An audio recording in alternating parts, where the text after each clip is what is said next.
안녕하세요. 구약개론 강의를 맡은 김낙신 교수입니다. 이번 제4장에서는 레위기를 살펴보겠습니다. 레위기는 출애굽기에서 성막이 세워진 뒤 거룩하신 하나님이 이스라엘 가운데 거하시기 위해 필요한 예배와 공동체 질서를 설명합니다. 내용은 제사 제도, 제사장 직분, 정결 규례, 속죄일, 절기와 사회윤리로 이어지며 책 전체를 관통하는 핵심 명령은 너희는 거룩하라. 이는 나 여호와 너희 하나님이 거룩함이니라 라는 레위기 19장 2절이 말씀입니다. 여기서 거룩함은 예배 의식만 바르게 행하는 것이 아니라 하나님께 속한 백성답게 일상과 관계와 경제생활을 구별되게 살아가는 것을 포함합니다. 이번 강의에서는 5가지 제사의 종류와 의미, 아론 계통 제사장의 직무, 정결과 부정의 체계와 속죄일, 그리고 이웃 사랑과 약자 보호를 포함한 거룩한 공동체의 삶을 차례로 살펴보겠습니다. 레위기의 규례를 현대의 위생법이나 윤리규범과 곧바로 동일시하지 않고 고대 이스라엘의 성막과 언약이라는 본래 문맥에서 이해한 뒤 오늘의 신앙적 의미를 생각하겠습니다. 레위기의 전체 구조는 거룩하신 하나님께 어떻게 가까이 나아가며 하나님의 백성이 어떻게 거룩하게 살아갈 것인가라는 질문을 중심으로 전개됩니다.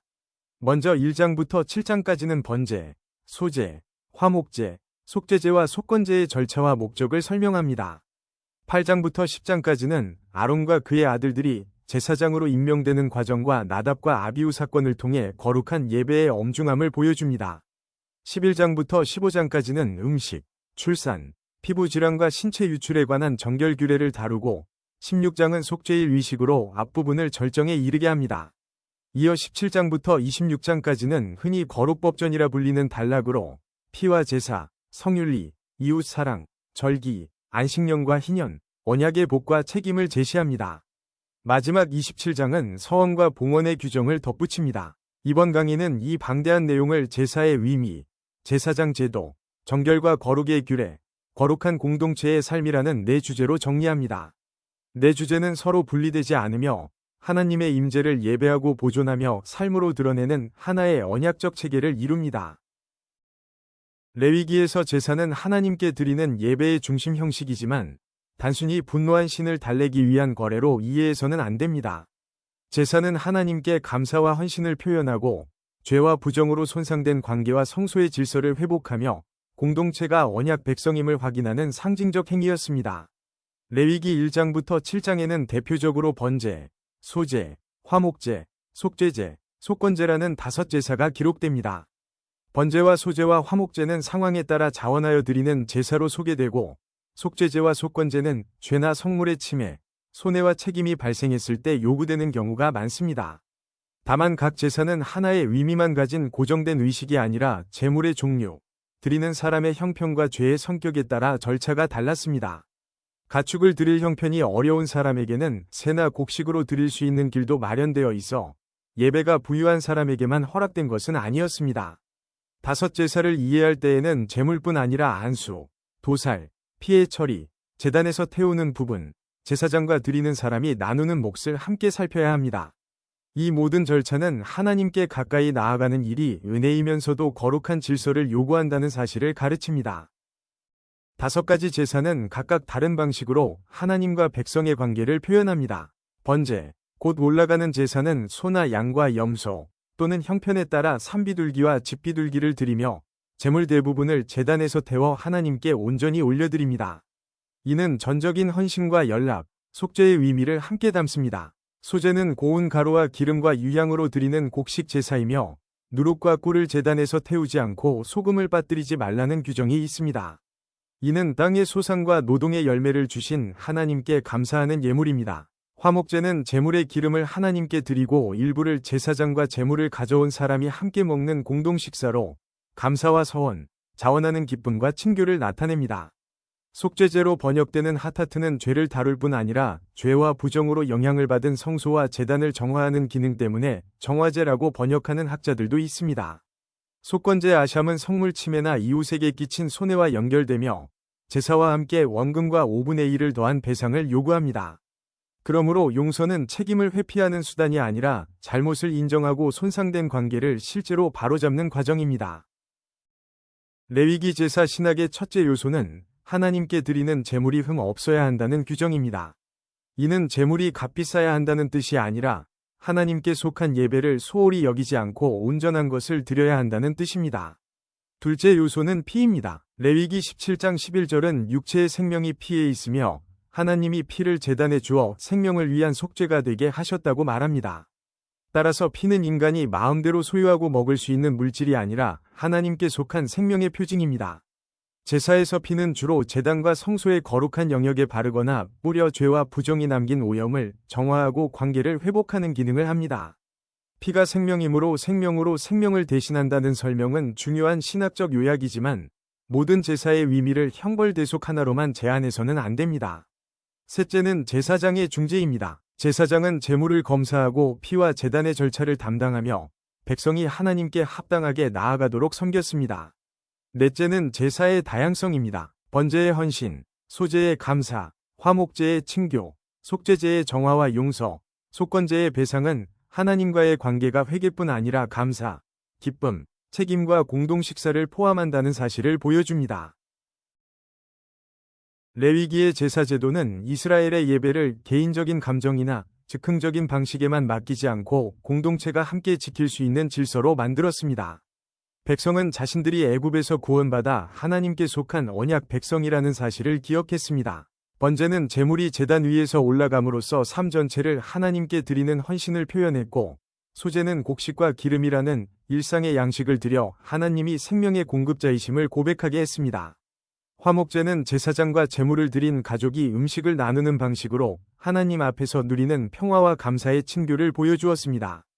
속죄제와 속건제는 죄가 마음속 후회로만 끝나지 않고 거룩한 공간과 공동체 관계에 실제 영향을 준다는 사실을 가르쳤습니다. 특히 속건제의 배상 규정은 예배와 사회적 책임을 분리하지 않습니다. 그러나 제사 자체가 자동으로 사람을 변화시키는 마술적 행위는 아니었습니다.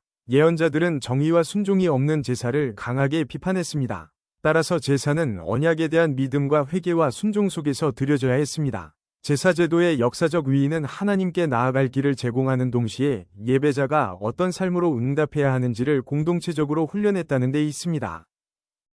레위기의 두 번째 핵심 주제는 제사장 제도입니다. 출애굽기에서 성막이 세워진 뒤 모세의 형 아론과 그의 아들들은 제사장으로 구별되어 제사를 집행하고 성소를 섬기는 책임을 맡았습니다.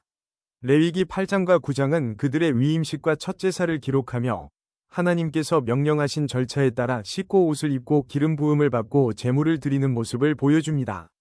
제사장은 모든 이스라엘 사람을 대신하여 하나님 앞에 서는 공동체의 대표였지만 그 자신도 죄가 없는 존재는 아니었으므로 먼저 자신을 위한 속죄를 드려야 했습니다.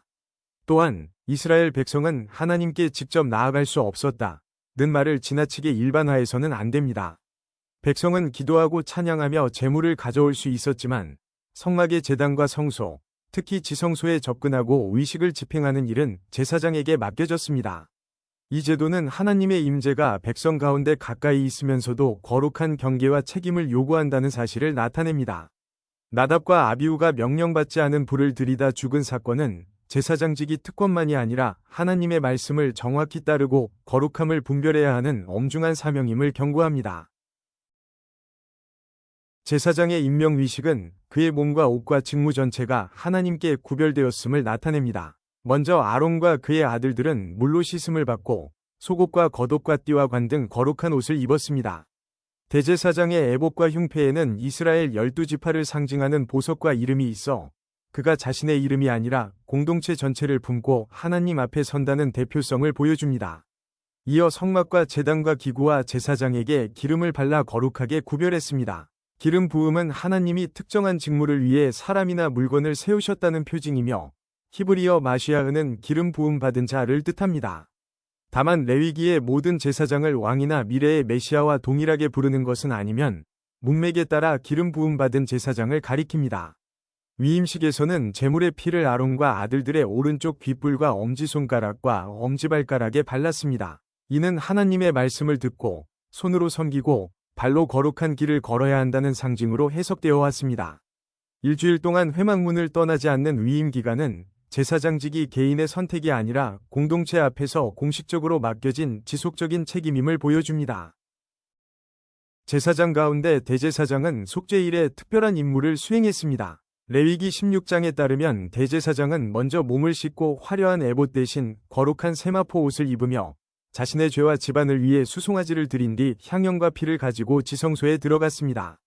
그는 언약궤의 속죄소 앞에서 의식을 수행할 수 있었지만 마음대로 들어간 것이 아니라 하나님이 정하신 날과 절차를 따라야 했습니다. 목적은 대제사장 개인의 신비 체험이 아니라 백성의 죄와 부정으로 영향을 받은 성소와 제단을 정화하고 공동체를 하나님 앞에 다시 세우는 일이었습니다. 제사장의 핵심 직무에는 제사 집행뿐 아니라 거룩한 것과 속된 것, 정한 것과 부정한 것을 분별하고 백성에게 율법을 가르치는 일이 포함됩니다. 피부 질환과 집 5세 이상을 판단할 때에도 제사장은 의사처럼 질병을 치료한 것이 아니라 정결 상태와 공동체 복귀 가능성을 판정했습니다. 아론 자손인 제사장과 레위 지파 전체는 동일하지 않습니다. 레위인들이 성막을 운반하고 관리하며 제사장을 보조하는 직무는 주로 민수기에서 상세히 규정됩니다. 이러한 역할 분담은 하나님의 임재를 섬기는 예배가 질서와 교육과 공동체적 책임을 필요로 함을 보여줍니다. 제사장 제도의 신학적 의미는 첫째, 거룩함이 추상적인 이상에 머물지 않고 구체적인 질서로 표현되었다는 데 있습니다. 제사장은 일반 백성보다 더 엄격한 결혼과 상례, 신체와 복장 규정을 지켰는데 이는 성소 가까이에서 섬기는 책임이 더 컸기 때문입니다. 둘째, 제사장은 공동체를 대표했습니다. 대제사장이 12지파의 이름을 가슴과 어깨에 지닌 모습은 이스라엘 전체를 기억하고 담당하는 직무를 상징합니다. 셋째, 제사장직은 말씀 교육과 거룩함의 분별이었습니다. 제사가 정확해도 백성이 하나님의 뜻을 알지 못하면 거룩한 공동체를 유지할 수 없었습니다. 넷째, 기독교 정경에서는 아론 계통의 제사장직은 히브리서가 증언하는 그리스도의 대제사장 사역을 이해하는 배경이 됩니다. 그러나 이를 단순히 불완전하여 폐기된 제도로만 평가해서는 안 됩니다. 히브리서는 구약 제사장의 중재와 속죄일의 언어를 존중하면서 예수가 자신의 생명을 단번에 드리고 하나님께 나아갈 길을 여신 영원한 대제사장이라고 해석합니다. 따라서 레위기의 제사장 제도는 하나님의 거룩함, 인간의 한계, 중재와 대표, 말씀 교육의 필요를 함께 보여주는 신학적 틀입니다. 레위기의 세 번째 주제는 정결과 거룩의 규례입니다. 하나님은 거룩하시며 이스라엘도 하나님의 백성으로 구별되어 살아야 했습니다. 그러나 거룩함과 정결함은 같은 말이 아닙니다. 거룩함은 하나님께 속하도록 구별된 상태와 삶을 가리키고 정결함은 사람이 성소와 재해 공동체에 참여할 수 있는 상태를 뜻합니다. 반대로 부정은 반드시 도덕적 죄나 더러움과 동일하지 않습니다. 출산, 월경과 신체 유출, 시체와의 접촉처럼 인간의 정상적인 삶에서 발생하는 일도 일시적인 부정을 가져올 수 있었습니다. 이런 경우 당사자를 악한 사람으로 판단하는 것이 아니라 일정 기간 기다리고 씻음과 제사를 통해 정결 상태를 회복하도록 했습니다. 레위기의 규례는 생명과 죽음, 온전함과 손상, 성소와 일상 사이의 경계를 상징적으로 가르칩니다.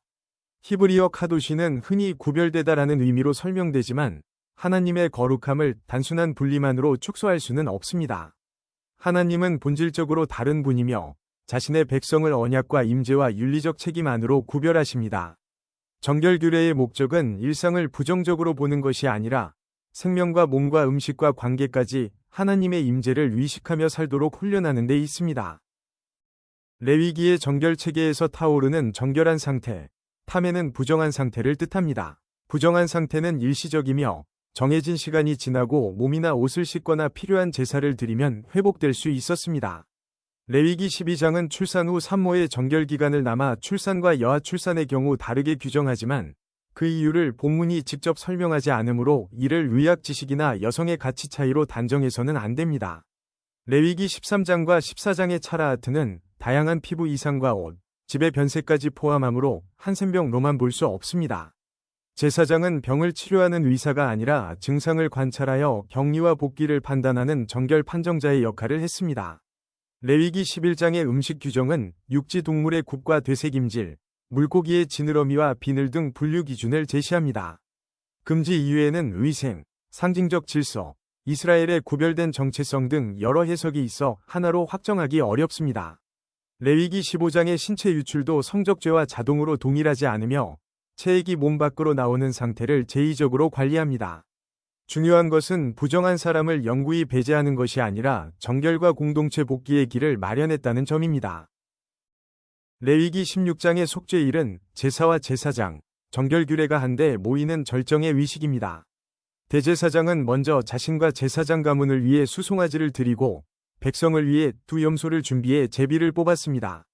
한 염소는 여호와께 속죄제로 드리고 그 피로 지성소와 회막과 제단을 정화했습니다. 다른 염소 위에는 이스라엘의 죄와 반역을 고백하여 상징적으로 전가한 뒤 광야의 아사셀에게 보냈습니다. 아사셀이 장소인지 광야의 존재를 가리키는지에는 여러 견해가 있으므로 단순히 사탄에게 바친 제사라고 설명해서는 안 됩니다. 이 염소는 죽임의 제물이 아니라 공동체의 죄가 진영 밖으로 제거되는 장면을 보여줍니다.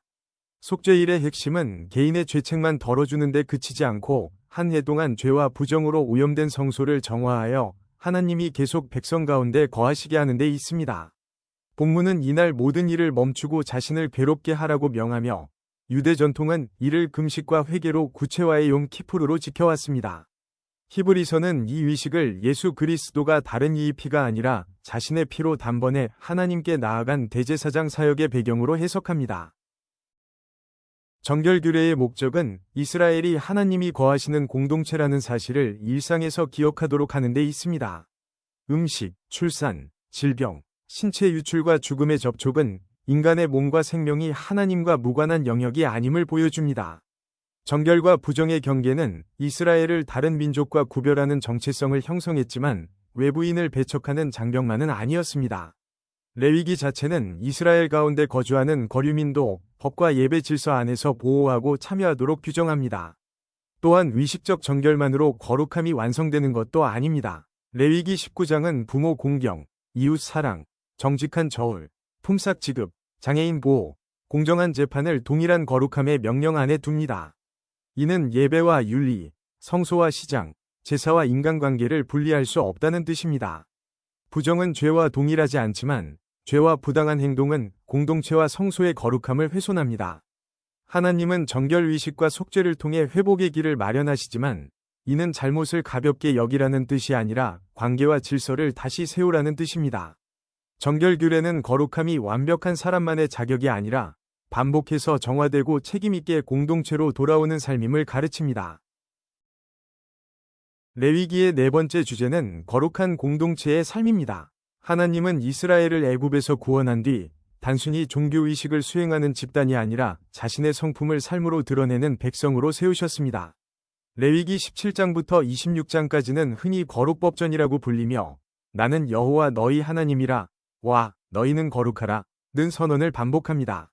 이 단락은 피와 제사, 성적 관계와 가족 질서, 제사장의 책임과 절기뿐 아니라 가난한 사람의 생계, 품꾼의 임금, 공정한 재판, 거류민 보호, 토지와 경제 질서까지 다룹니다. 따라서 거룩함은 성막 안에서만 필요한 종교적 상태가 아니라 밖과 가정과 법정과 시장에서 실천해야 할 언약적 삶입니다. 거룩법전이라는 명칭은 현대학자들이 이 단락의 특징을 설명하기 위해 사용하는 용어이며 모든 학자가 정확히 같은 장 범위와 형성 과정을 인정하는 것은 아닙니다. 그러나 레위기 후반부가 제사장과 일반 백성 모두에게 하나님의 거룩하심을 삶의 기준으로 요구한다는 점은 분명합니다. 이스라엘은 다른 민족보다 우월함을 과시하기 위해 구별된 것이 아니라 하나님의 정의와 자비와 신실함을 보여주는 공동체로 부름받았습니다.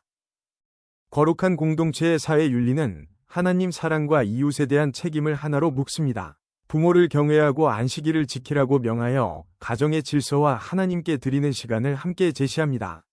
도둑질과 거짓말과 거짓 맹세를 금하고 품꾼의 싹쓸 아침까지 미루지 말라고 합니다. 귀먹은 사람을 저주하거나 눈먼 사람 앞에 장애물을 놓지 말라는 규정은 약점을 이용해 해를 끼치지 말라는 구체적 보호 원리를 보여줍니다. 재판에서는 가난한 사람이라고 무조건 편들거나 권력자를 두려워하지 말고 공정하게 판단해야 합니다. 험담하고 생명을 위태롭게 하지 않으며 마음으로 형제를 미워하지 말고 책임있게 권면하라고 합니다.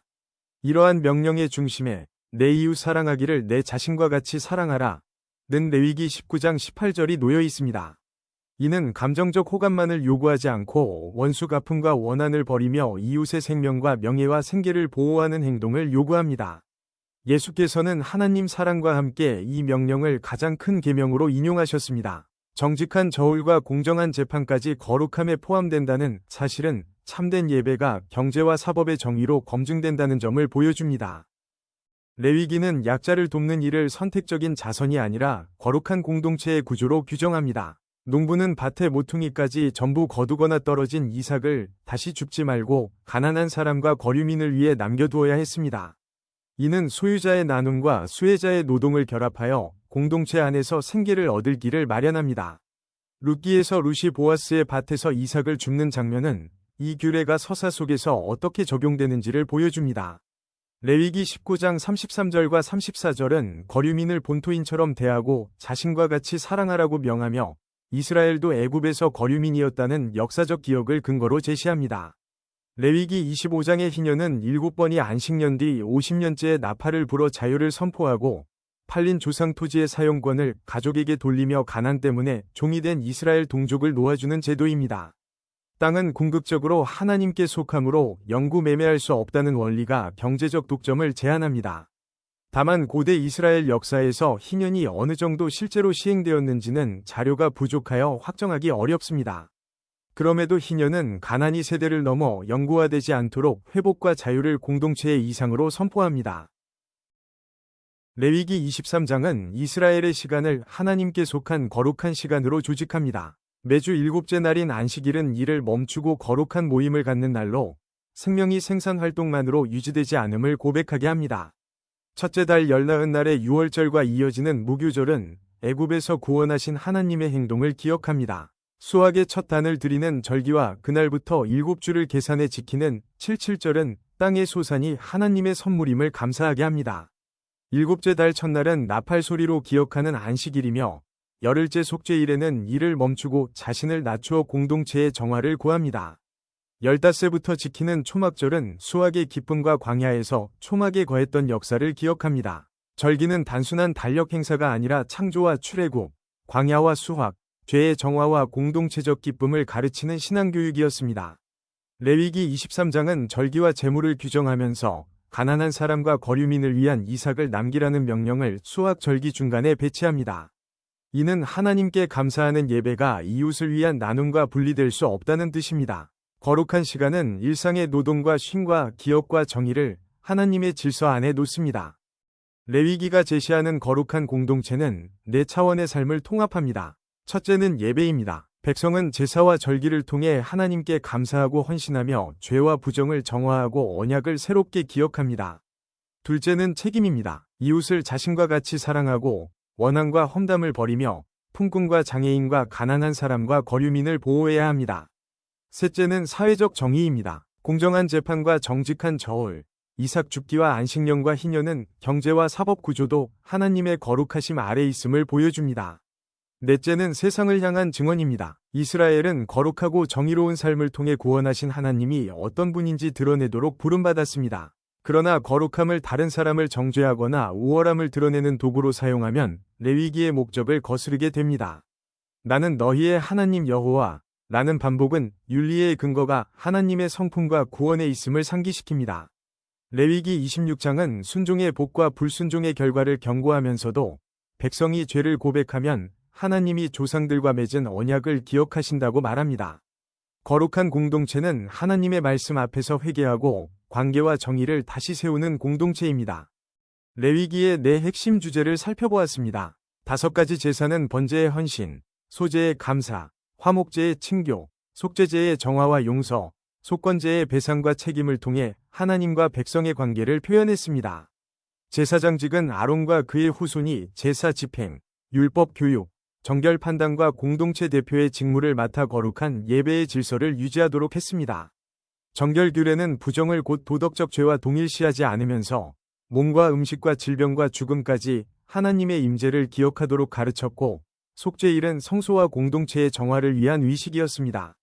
거룩법전은 거룩함을 예배 안에만 가두지 않고 이웃 사랑, 공정한 재판, 정직한 경제, 약자와 거류민 보호, 안식년과 희년의 회복으로 확장했습니다. 기독교 전경에서 히브리서는 레위기의 제사장과 속죄일을 예수 그리스도의 단번의 희생과 대제사장 사역을 이해하는 배경으로 사용합니다. 그러나 레위기의 역사적 문맥을 지운 채 모든 규례를 단순한 암호처럼 읽어서는 안 됩니다. 레위기는 거룩하신 하나님이 백성 가운데 거하시며 예배와 일상 전체를 거룩하게 하신다는 책입니다. 오늘 강의를 끝까지 함께 해주셔서 진심으로 감사합니다.